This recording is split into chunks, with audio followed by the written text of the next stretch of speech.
Leona, the Radiant Dawn.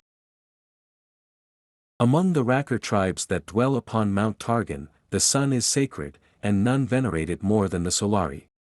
Children are raised from birth to honor it, and even to shed blood for it, until its aspect returns, heralding a grave threat they all must face.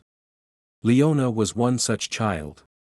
She took to the Solari faith as naturally as breathing, finding solace and warmth within its rigid structure.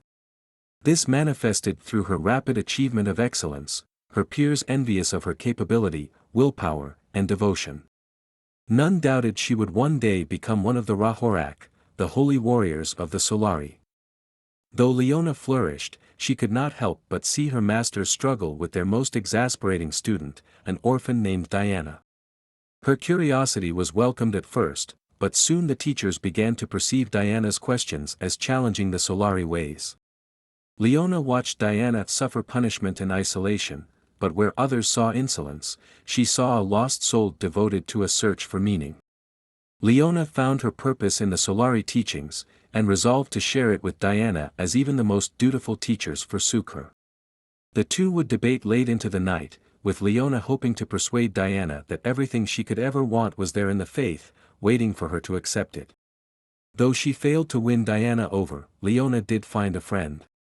One night, Diana confided a secret to Leona. She spoke of discovering a hidden alcove in the mountain, an ancient place where the walls were etched with depictions of strange symbols and forgotten societies. When Diana mentioned climbing the summit of Mount Targan to learn more, Leona urged her to stop. Seeking to protect her from the ire of the other Solari, Leona made Diana promise to abandon this search. Reluctantly, Diana agreed. Time passed, and the two never spoke of Diana's discovery again. Leona believed her friend had finally come to her senses. Her belief was shattered late one night, when she glimpsed Diana slipping out of the temple. While her first instinct was to tell the elders, Leona thought instead of protecting her friend, wresting her back from the edge. Resolved, Leona set off after Diana. To the summit of Mount Targan. The ascent was a trial unlike any Leona had ever endured, straining every fiber of her being to its limit and beyond. Her training, willpower, and concern for Diana was all that drove her on.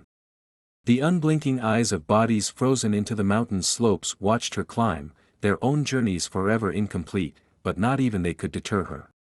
After what seemed an eternity, and much to her own amazement, Leona reached the peak. Exhausted, she beheld an uncanny landscape, and found Diana engulfed in a coruscating column of silver light. Leona saw her friend's silhouette writhing in agony, the air rippling with her screams. Horrified, Leona rushed to her aid, when a golden radiance slashed down from the heavens to envelop her. The sensation was indescribable, but rather than incinerating Leona, the illumination coursed into her, suffusing her with incredible power. She clung to her consciousness, fighting the current seeking to sear away her very being. Ultimately, her indomitable will triumphed, and with that control came understanding. Leona was forever changed, imbued by the aspect of the sun destiny had selected her, and it was her duty to protect the Solari in the times to come. It was then that Leona saw Diana, clad in gleaming silver warplate, a strange reflection of the golden armor she discovered herself now wearing. Diana begged Leona to join her, to seek out answers the Solari could not offer. Leona demanded they return home, and present themselves for the priest's judgment. Neither conceded, and they finally felt the weight of the weapons in their hands. Their combat was swift, a blistering clash between sun and moon, ending with Diana's crescent blade at Leona's throat. But, rather than delivering the killing blow, Diana fled. Devastated, Leona descended Targan and hurried to her elders. When she arrived, she found slaughter. Many Solari priests and their Rahorak guardians were dead, seemingly slain by Diana's hand. The survivors were awed by the presence of two aspects now in their midst, and Leona was committed to helping them navigate this new reality, the guiding light to her people, just as the sun had always been. She has sworn to find Diana, to preserve the dominance of the Solari, but also to help her old friend control the moon aspect's power before it destroys her. The Lightbringer. The raiders attacked before dawn, 50 wolf-lean men in iron hauberks mantled with strange furs and bearing ash-dulled axes. Their steps were swift as they entered the settlement at the foot of the mountain. These were men who had fought as brothers for years, who lived in the heartbeat between life and death. A warrior in battered scale armor and bearing a heavy-bladed greatsword over his shoulder led them. Beneath his dragon helm, his face was bearded and raw, burned by a lifetime of war-making under a harsher sun than this. The previous settlements had been easily overcome, little challenge for men weaned on battle. The spoils were few and far between, but in this strange land, a man took what he could get. This one would be no different. Sudden light flared ahead, sunlight gleaming brightly. Impossible. Dawn was an hour or more away. The leader raised a calloused hand as he saw a lone figure standing athwart the settlement street. He grinned as he saw it was a woman. Finally, something worth plundering.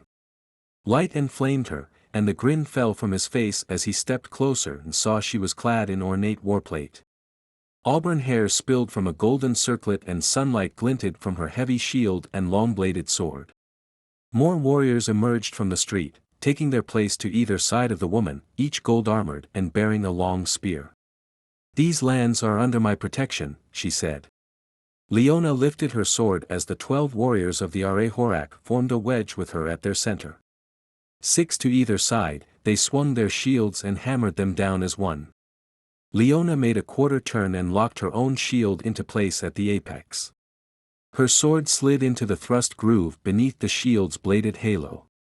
She flexed her fingers on the leather-wound grip of her sword, feeling the surge tide of power within her. A coiled fire that ached to be released. Leona held it within her, letting it ease into her flesh. Embers flecked her eyes and her heart pounded in her chest. The being she had joined with atop the mountain longed to burn these men with its cleansing fire. Dragonhelm is the key. Kill him and the rest will falter. Part of Leona wanted to give the power in her free reign, wanted to scorch these men to smoldering bone and ash. Their attacks had killed scores of people who called the lands around Mount Targon home.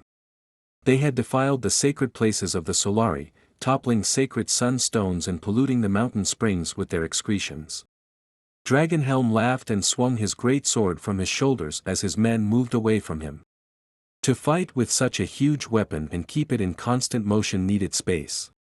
He yelled something in a guttural tongue that sounded more like animal barks than anything human, and his warriors gave an answering roar. Leona let out a hot breath as the raiders charged, their braided beards flecked with frothed spittle as they pounded toward the Arehorak. Leona let the fire into her blood, feeling the ancient creature merge its essence with hers more completely, becoming one with her senses and gifting her with perceptions not of this world. Time slowed for Leona. She saw the pulsing glow of each enemy's heart and heard the thunderous drumbeat of their blood. To her, their bodies were hazed with the red fires of battle lust. Dragonhelm leapt forward, his sword hammering Leona's shield like a stone titan's fist. The impact was ferocious, buckling the metal and driving her back a full yard. The Rahorak stepped back with her, keeping the shield wall unbroken. Leona's shield blazed with light and Dragonhelm's mantle of fur smoldered in its furnace heat. His eyes widened in surprise as he hauled his enormous sword back for another strike. "Brace and thrust," she yelled as the rest of the raiders hit their line. Golden spears thrust at the instant of impact and the first rank of attackers fell with their bellies pierced by mountain-forged steel. They were trampled underfoot as the warriors behind them pressed the attack. The shield wall buckled, but held. Axes smashed down, sinews swelled and throats grunted with the effort of attack. Leona thrust her sword through the neck of a raider with a scar bisecting his face from crown to jaw. He screamed and fell back, his throat filling with blood. Her shield slammed into the face of the man next to him, caving in his skull. The Rahorak's line bent back as Dragonhelm's sword slammed down again, this time splintering the shield of the warrior next to her. The man dropped, cloven from neck to pelvis. Leona didn't give Dragonhelm the chance for a third strike. She thrust her golden sword toward him and a searing echo of its image blazed from the rune-cut blade. White-hot fire engulfed Dragonhelm, his furs and hair instantly igniting and his armor fusing to his flesh like a brand. He shrieked in hideous pain, and Leona felt the cosmic power inside her revel in the man's agony. He staggered backward, somehow still alive and screaming as her fire melted the flesh from his bones. His men faltered in their assault as he fell to his knees as a blazing pyre. Into them, shouted Leona, and the Rahorak surged forward. Powerful arms stabbed spear blades with brutal efficiency. Thrust, twist, withdraw. Over and over again like the relentless arms of a threshing machine. The raiders turned and fled from the Arahorak's blood-wetted blades, horrified at their war leader's doom. Now they sought only to escape. How and why these raiders had come to Targan was a mystery, for they had clearly not come to bear witness on the mountain nor make an ascent. They were warriors, not pilgrims, and left alive they would only regroup to kill again. Leona could not allow that and thrust her sword into the earth. She reached deep inside herself, drawing on the awesome power from beyond the mountain. The sun emerged from behind its highest peaks as Leona thrust her hand to the light. She dropped to one knee and slammed her fist on the ground. And sunfire rained from the sky. Thanks for watching. Keep enjoying our videos. Like and subscribe.